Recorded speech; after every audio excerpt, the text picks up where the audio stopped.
So the Gardaí want more power. Well, I bet it's no accident that they want more powers, just as the government is starting to talk about paying for the COVID bill, budgetary oversight and cuts to come. So they want to give the cops the power to take your computer or your phone password. And supporters of the government, as usual, are saying, oh sure, what's the fuss? If you haven't done anything wrong, you've got nothing to hide. But those people need to be reminded of stories like the story of poor Dara Quigley. She had a breakdown and was found wandering on the streets naked. The police passed footage of poor Dara round WhatsApp groups, and when Dara found out, she killed herself. Now why would we give the police, who we cannot trust, access to passwords to computers and phones? But accompanying the new Garda Powers bill is a new online safety bill that argues that platforms like WhatsApp that provide encryption, meaning that your message can't be read by the state, should leave a back door for the government, a back door for the cops, so they can actually read their messages. Now people might say, well, if you obey the law, you've nothing to worry about. But the laws of this land were written by the rich. For example, the 1990 Industrial Relations Act, which is used to undermine picket lines.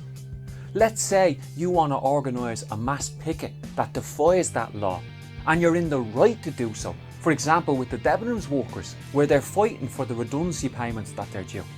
And you want to discuss tactics in a WhatsApp group. Well, now you can't. If they get these bills through, the Gardaí will have a back door to those WhatsApp chats.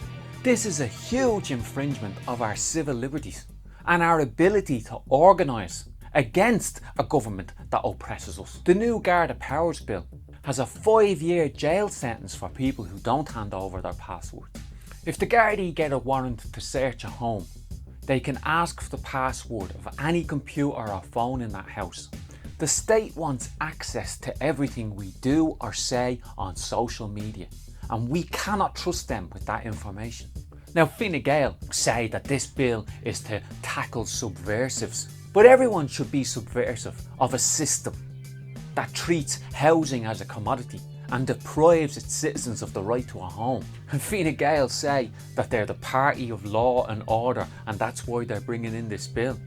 But they're not the party of law and order if you're a Taoiseach who's leaked a load of documents and broke the Official Secrets Act and TD corruption laws. They're not the party of order if you're a landlord who's undertaken an illegal eviction. They're not the party of order if you're a corrupt former Taoiseach like Bertie Ahern. They're not the party of order if you're a billionaire like Dennis O'Brien who's bribed TDs with brown envelopes to get his hands on our telecoms infrastructure. They're not the party of law and order if you're a rich parasite who went to the Golfgate dinner.